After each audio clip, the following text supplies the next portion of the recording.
our neighbors. I mean, like, truthfully speaking, who are we without our fellow man?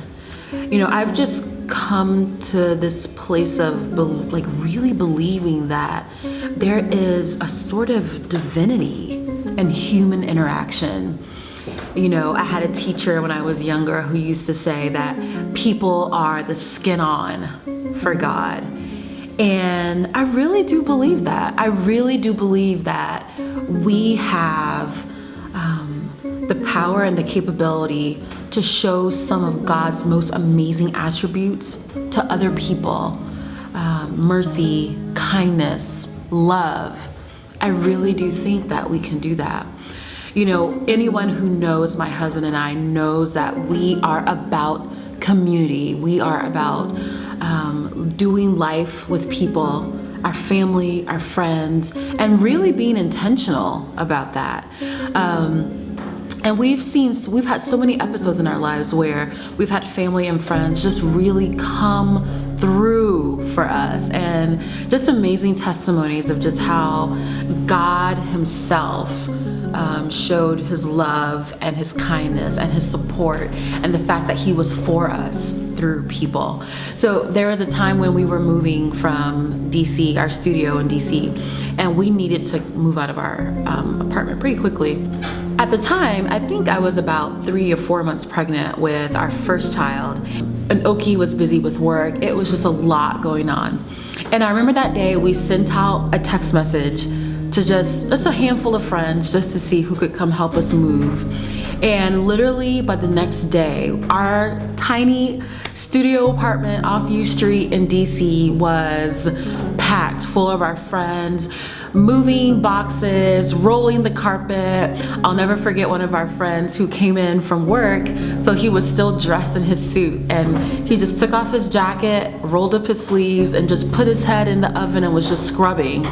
Another one of my girlfriends who just selflessly cleaned our bathroom. I mean, you don't have friends who clean your bathroom nowadays, you know? And I think back at that time and I just laugh, and it still just warms my heart, because it's not so much that we had people cleaning our bathroom, but that's kind of the point, right? That we were in need and we had people come to our aid and help us.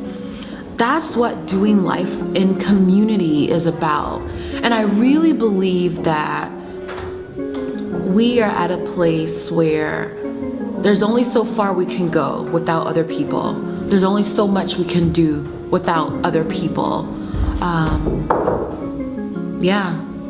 I'm for living with people.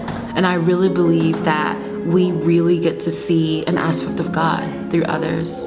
You know, when we lean into doing life with other people, therein is where we learn to build transparency. When you're doing life with people, you're getting to know the struggles, their victories, you're celebrating with them, you're mourning with them. That builds trust, and over time you have connection, which is a huge component of building transparency. That's something that I've seen in my own life. Over time and in community with others, we have some amazing relationships with friends where we can be totally raw and open. And I'm so grateful for that. So I just challenge you, what type of friend are you being? What type of neighbor are you being? Community starts with you, and it starts with the choice to say, I want to do life differently. I want to live it with others. You can do that. That can happen. If you are willing to be vulnerable, if you're willing to be transparent, if you're willing to be patient, step outside of your comfort zone, we can have these amazing connections with people. But we have to choose it.